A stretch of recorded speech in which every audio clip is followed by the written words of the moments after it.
Hello friends, आज हम topic देख रहे हैं इंडस्ट्रियल इलेक्ट्रॉनिक्स का एक और इम्पॉर्टेंट टॉपिक जिसको हम लोग डायक बोलते हैं।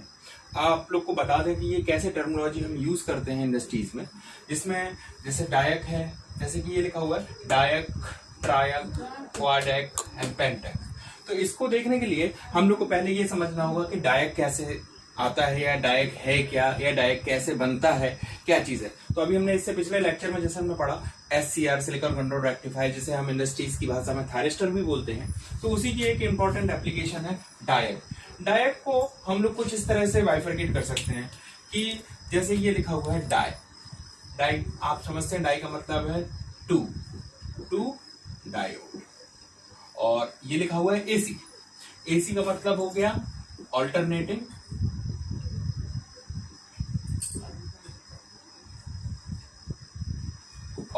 करंट। इससे साफ साफ ये जाहिर होता है कि अगर हम जिस एग्जाम्पल को देख रहे हैं, जिस एप्लीकेशंस को देख रहे हैं, ये alternating current, it means AC current पे काम करने वाले कंपोनेंट हैं जो AC करंट पे काम करते हैं।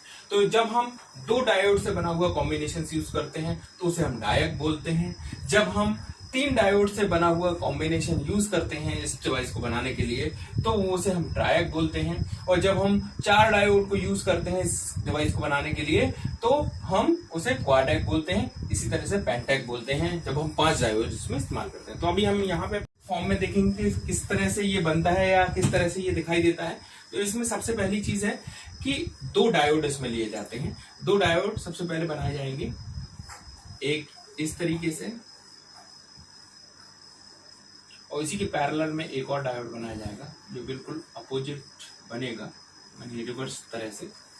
इनको जब हम आपस में ये कनेक्ट कर देंगे, ये एक टर्मिनल ये हो जाएगा, ये इस टर्मिनल को हम इस तरीके से। तो एक तो सिंबल हो गया ये कि डायक, इसे हम बोलते हैं डायक इसलिए बोलते हैं कि ये आप देख रहे हैं 2 PN जंक्शंस काम कर रहे हैं, PN इस तरीके से 2 PN जंक्शंस का बनाया हुआ कॉम्बिनेशन। इसे कॉम्पैक्ट तरह से सिंबॉलिक फॉर्म में इस तरह से भी बनाते हैं। 2 प्लेट्स इस तरह से लगा दी मैंने,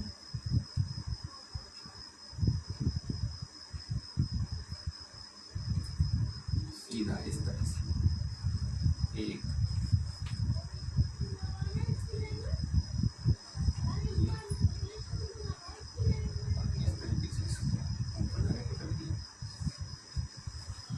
एक हो गया, ये एक डायोड इस तरीके से हो गया, इस तरीके से एक डायोड। तो इंडस्ट्रीज में हम या सर्किट डायग्राम जहां भी बना होता है इस तरीके से हम इसे दिखा सकते हैं कि ये आपका डायक है। बेसिकली ये काम करता है diode used in alternating current. तो ये एक सेमीकंडक्टर डिवाइस होती है जिसके अंदर भी 3 जंक्शंस पाए जाते हैं जिनको हम फॉरवर्ड बायस और रिवर्स बायस की तरह यूज करके और कंट्रोल स्विच की तरह से काम करते हैं। जितने भी ये मेगा टर्बाइन्स होती हैं, जैसे कि हम पावर स्टेशंस देखते हैं जहां पे हमारे आज के समय में बिजली बनती है, तो वहां पे एक डिवाइस लगी होती है जिसे हम लोग ऑटोमेटिक वोल्टेज रेगुलेटर बोलते हैं, तो AVR भी बोलते हैं उसको हम। उस AVR को हम इस्तेमाल करते हैं। तो जैसे हमने लिखा AVR, बेसिकली क्या हो गया, ये ऑटोमेटिक वोल्टेज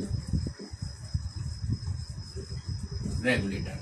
तो इस AVR के अंदर जो कंपोनेंट हम इस्तेमाल करते हैं वे कंपोनेंट बेसिकली ये होते हैं, डायक है, SCR है, थायरिस्टर है। तो ये एक इंपॉर्टेंट कंपोनेंट हो गया कि जिसे हमें जिसका हम VI कैरेक्टरिस्टिक भी स्टडी करते हैं। अगर हम इसका VI कैरेक्टरिस्टिक देखेंगे तो इसका इधर हम अपनी भाषा में इसको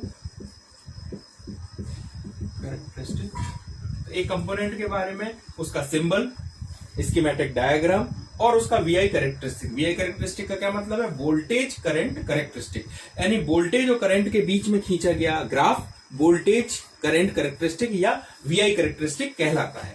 तो इसमें हम करते क्या है कि X और Y एक्सिस हमने ड्रॉ किया। XY एक्सिस में हॉरिजॉन्टल में जैसे हमने वोल्टेज ले लिया और वर्टिकल में हमने I मींस करंट ले लिया। तो इसमें अगर हम एक बार स्टडी करेंगे इसके मोटे डायग्राम से तो देखेंगे कि ये कुछ इस तरीके से काम करता है।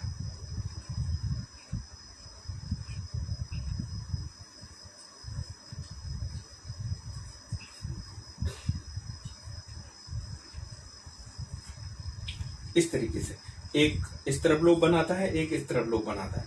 तो ये बेसिकली डायक का करेक्टरिस्टिक होता है, वीआई करेक्टरिस्टिक जिसे हम कहते हैं। तो हम लोगों ने आज समझा कि डायक, जैसे हमारे सिलेबस में लिखा रहता है डायक है, ट्रायक है या क्वाड्रैक है, तो उसे हम किस तरीके से पहचाने, किस तरीके से सिंबलाइज करें। तो सबसे पहली चीज है कि सिंबलाइज करना हमें पता होना चाहिए कि di means two, diode, AC means alternating current, यानी अल्टरनेटिंग करंट पे काम करने वाला डायोड।